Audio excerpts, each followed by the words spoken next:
Shalom anak-anak Miss Miranda kelas 5A, 5B, dan 5C. Bagaimana kabarnya hari ini? Semoga anak-anak Miss semua tetap dalam keadaan sehat dan penuh dengan sukacita ya. Nah anak-anak Miss, hari ini kita akan mulai kembali belajar pembelajaran tematik. Namun sebelum itu kita berdoa terlebih dahulu. Mari kita berdoa. Terima kasih Bapa yang baik buat pagimu yang cerah, buat nafas kehidupanmu dan kasih setiamu yang kau berikan kepada kami pada hari ini, sehingga kami dapat melakukan segala aktivitas kami seperti biasanya. Bapa yang baik, kami berdoa sebentar kami akan memulai pembelajaran kami. Kiranya Engkau berkati kami, mampukan kami untuk berkonsentrasi lagi dalam proses pembelajaran hari ini Tuhan. Inilah doa kami, di dalam nama Tuhan Yesus kami berdoa. Amin. Nah anak-anak Miss, kita akan belajar tema 3, makanan sehat dengan subtema 1, bagaimana tubuh mengolah makanan. Kita lanjut pembelajaran 5 dan 6. Nah anak-anak Miss, pada pembelajaran sebelumnya, kamu telah mempelajari mengenai proses pencernaan pada manusia. Hari ini kita akan mengulas kembali urutan proses pencernaan makanan di dalam organ-organ pencernaan manusia. Nah anak-anak Miss, kamu sekarang simak penjelasan Miss dan perhatikan gambar berikut ini. Pertama, makanan akan masuk ke dalam mulut kita dan makanan dalam mulut ini akan dihancurkan dengan bantuan gigi dan juga dibantu dengan air liur. Nah, makanan yang telah halus tadi akan didorong melewati kerongkongan dan akan masuk ke dalam lambung kita. Nah, di dalam lambung, makanan akan dicerna menjadi bentuk yang lebih sederhana dengan bantuan enzim. Nah, enzim ini salah satunya adalah enzim pepsin. Nah, fungsi dari enzim pepsin ini adalah memecah protein dalam makanan menjadi partikel yang lebih kecil lagi. Kemudian, makanan yang telah halus tersebut masuk ke dalam usus halus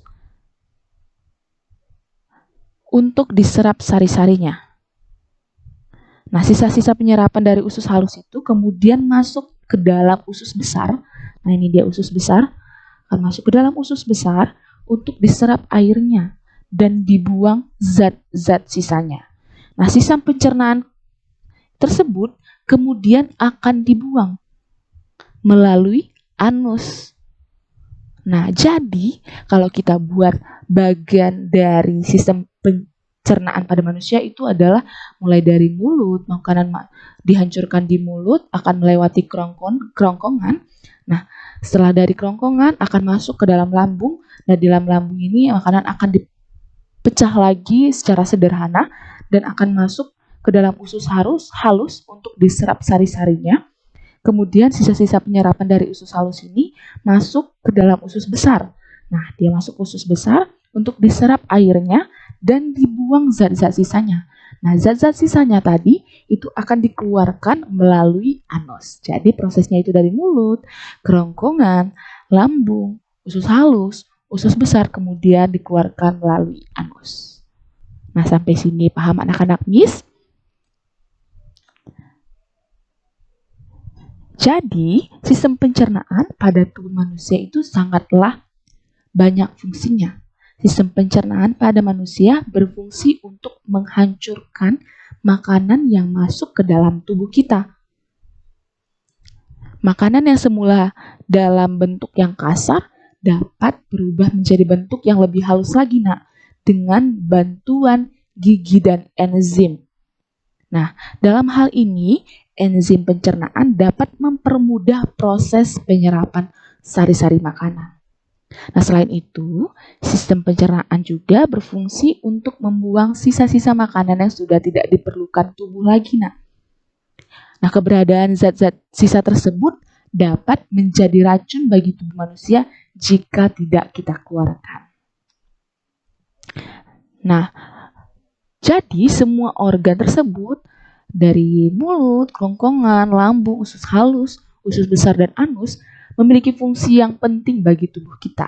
Nah, apabila salah satu organ pencernaan tersebut mengalami kelainan atau penyakit, sistem pencernaan tubuh kita tentunya akan terganggu. Sampai sini paham anak-anak Miss?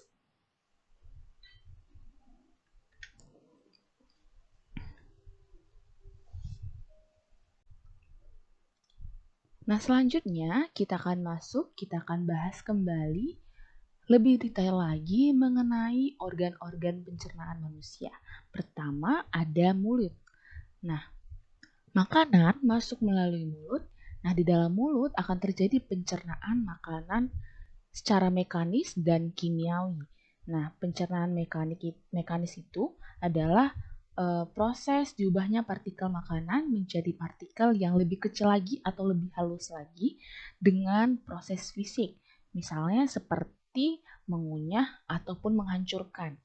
Nah, sedangkan pencernaan kimiawi itu adalah proses perubahan makanan dari zat yang lebih kompleks menjadi zat yang lebih sederhana lagi dengan bantuan enzim. Nah, kalau pencernaan mekanis itu dengan cara mengunyah ataupun menghancurkan, sedangkan pencernaan kimiawi itu adalah dengan bantuan enzim. Nah, organ yang membantu pencernaan di dalam mulut adalah gigi, lidah, dan kelenjar ludah. Selanjutnya, organ kedua adalah kerongkongan. Nah, kerongkongan merupakan penghubung antara mulut dan lambung. Nah, di dalam kerongkongan akan terjadi gerak peristaltik. Nah, apa sih Miss gerak peristaltik itu? Gerak peristaltik itu adalah gerak yang menyebabkan makanan terdorong masuk ke lambung. Nah, selanjutnya organ yang ketiga adalah lambung. Nah, di dalam lambung terjadi pencernaan makanan secara mekanis dan kimiawi. Nah, otot pada lambung akan mengaduk-aduk makanan dan mencampurnya dengan getah lambung.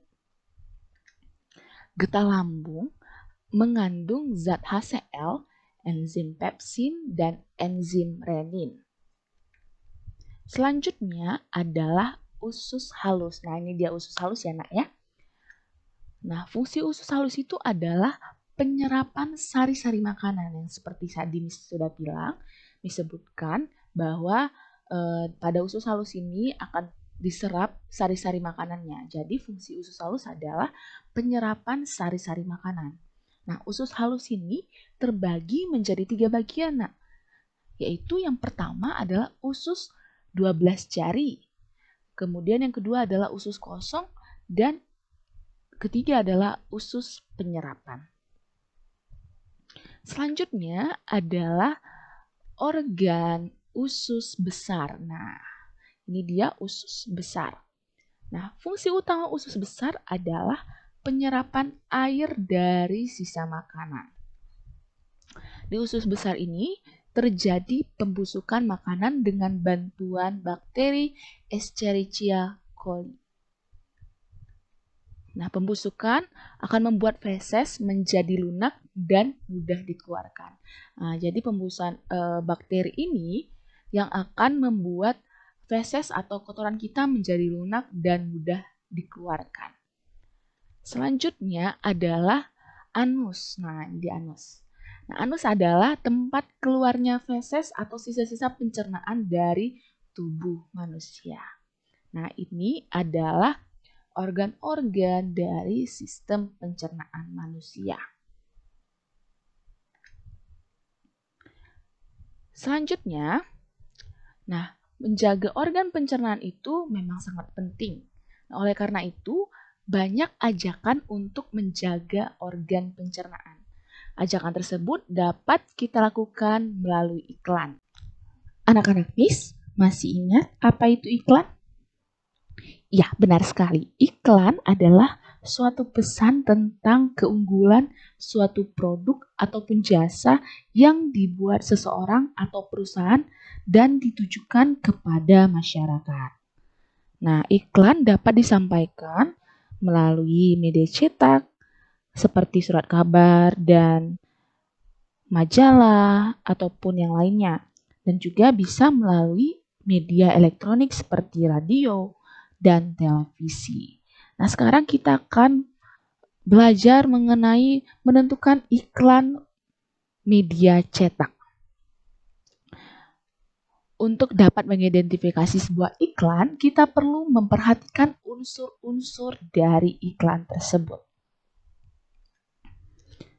Nah, sebuah iklan terdiri dari judul, subjudul, isi, komposisi warna, dan gambar yang menarik, serta nama dan alamat yang dapat dihubungi.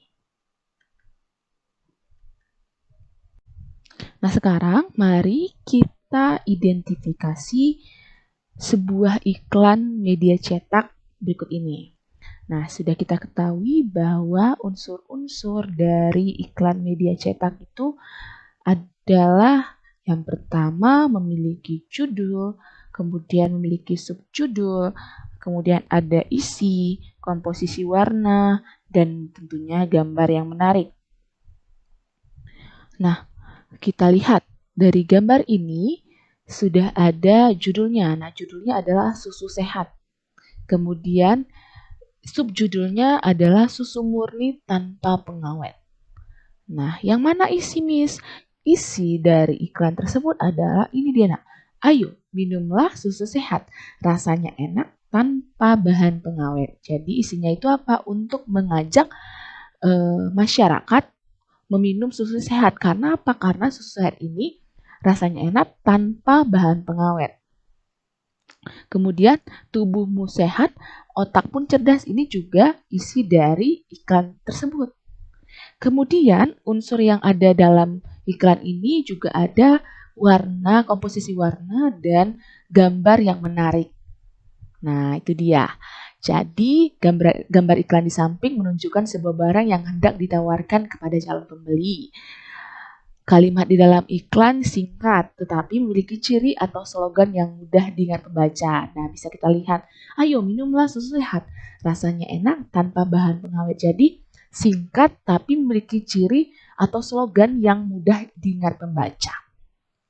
Kemudian, barang yang ditawarkan pada iklan ditawarkan dengan kalimat yang sangat menarik.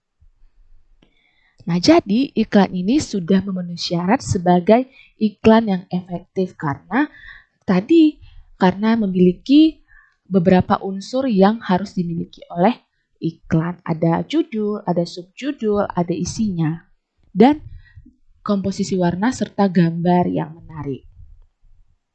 Sampai sini paham anak-anak, Miss? Nah, kita masuk membuat iklan media cetak.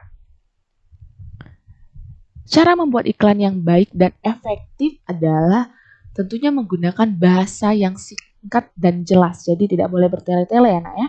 Singkat dan jelas. Kemudian yang kedua adalah iklan memiliki sasaran atau target konsumen yang jelas. Selanjutnya, iklan menggunakan kalimat utama yang dapat menarik perhatian konsumen. Nah, ini adalah cara membuat iklan yang baik dan efektif. Nah, langkah-langkah untuk membuat rancangan iklan cetak yang menarik, yang pertama adalah membuat layout atau tata letak yang sederhana. Setelah itu, kamu buat gambar yang menarik dan kreatif. Nah, setelah kamu membuat gambar yang menarik dan kreatif, buatlah isi iklan dengan kalimat singkat dan jelas, namun dapat menarik perhatian dan tidak menyinggung perasaan golongan masyarakat tertentu ya, nak ya. Selanjutnya adalah buatlah iklan dengan bahasa yang mudah dimengerti dan diingat oleh masyarakat serta dapat menimbulkan rasa penasaran bagi pembacanya. Nah, ini adalah beberapa langkah-langkah yang dapat kamu lakukan untuk membuat rancangan iklan cetak yang menarik.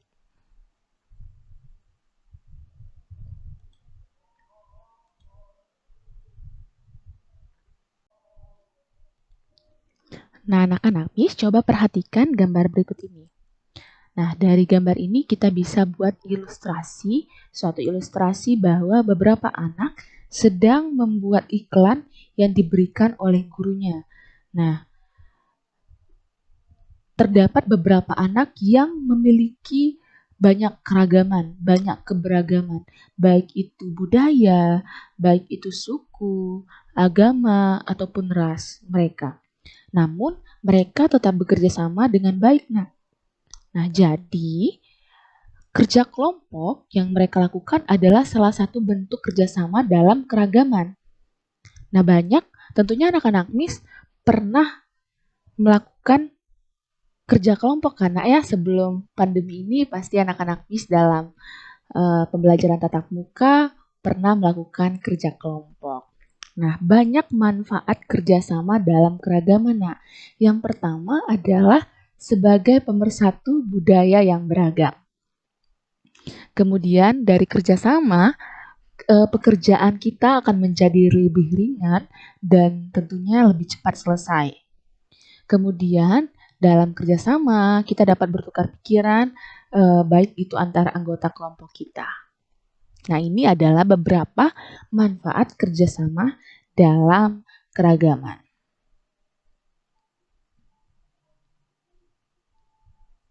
Nah, kita selanjutnya masuk dalam materi menyanyikan lagu diiringi alat musik ritmis. Sebelumnya, anak-anak Miss tahu apa itu alat musik ritmis? Ya, benar sekali. Alat musik ritmis adalah alat musik yang tidak memiliki nada. Nah, fungsinya apa? Fungsinya sebagai pembentuk ritme.